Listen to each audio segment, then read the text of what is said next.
Hello everyone, welcome to my channel Tech Concepts. This is Shweta and I'm here to break down the world of data science, artificial intelligence and emerging tech into easy to understand and hands-on content. This is for beginners, professionals and curious minds alike. So my first video in data science is one of the first stages in the data science, which is data collection. So directly move into the practical implementation in Google Colab. So I'll just make into away in the Colab. Here I have taken already data gathering in the notebook format, which is of the file extension is .ipynv, and I've taken the name as a data gathering. If you don't know how to use it, I'll tell you how to make use of it. So let's go to the Google.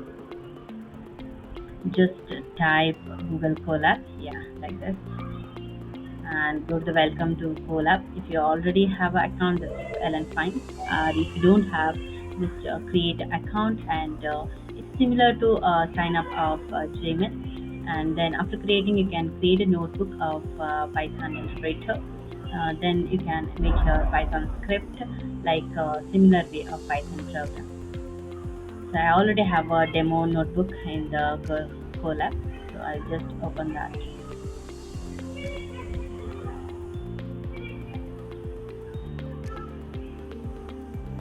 Okay, let me make you familiar with all the important stages in data science first.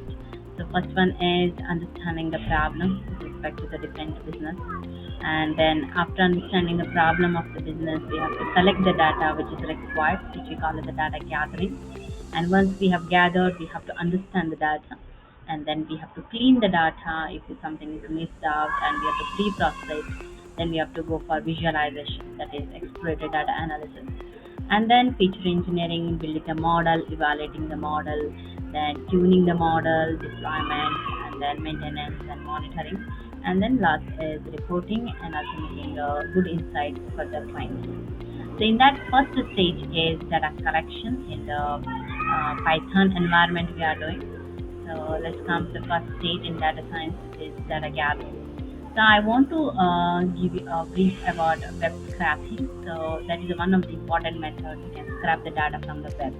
So that technique we'll see in this today's video.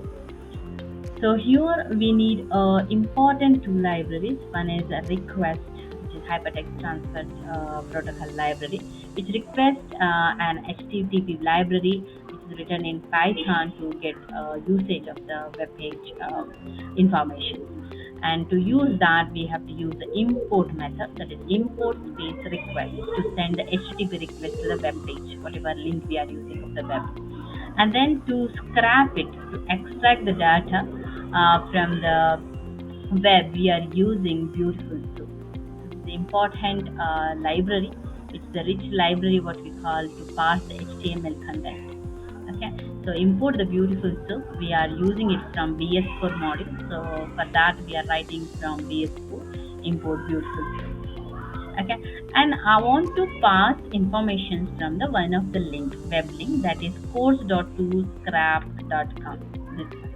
Okay, so let me open and show you directly that link first in the web page. What is that? What is there in that?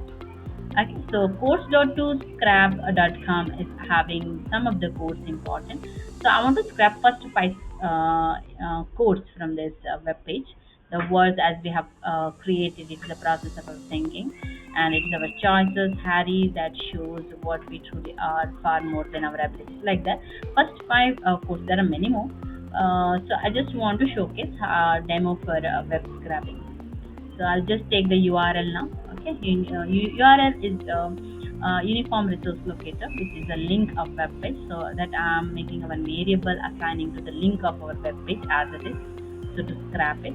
Then to send a get request, I'm writing request.get method of URL to get the particular that URL method, and that I'm storing means making as assignment to the res as one of the variables. And then I can pass the HTML response through a Beautiful Soup method. So I'll just assign soup as one variable equal to Beautiful Soup, and of res, which is already send the request, that res dot text which is required to pass, and that can be handled by the HTML.parser, which is the hypertext markup language text parser. So that only we can parse it. So that we maintain the format of style of writing beautiful.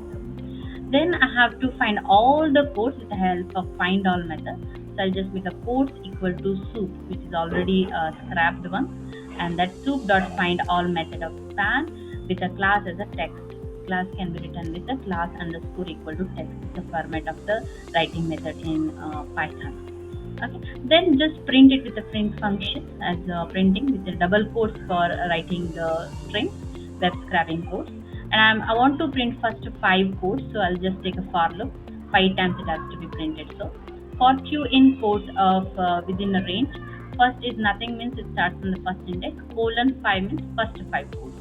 Okay. Then within that printing q dot text. Okay. Just execute with the cell in the Cola. So it is showing the web scraping course first five. It is showing as it is from the our web link. I hope this is clear. The words as we have created, it's our choice till imperfection. Okay. First five codes we have scrapped from the particular this link. Whatever through which web page you want to scrap, that you can take it here. Okay, this is a simple method and easy to analyze. Thank you for watching first video on one of the technique in data collection. There are many techniques. Okay, in the next video we are going to see public API access to get a JavaScript object notation response. Okay, thank you very much.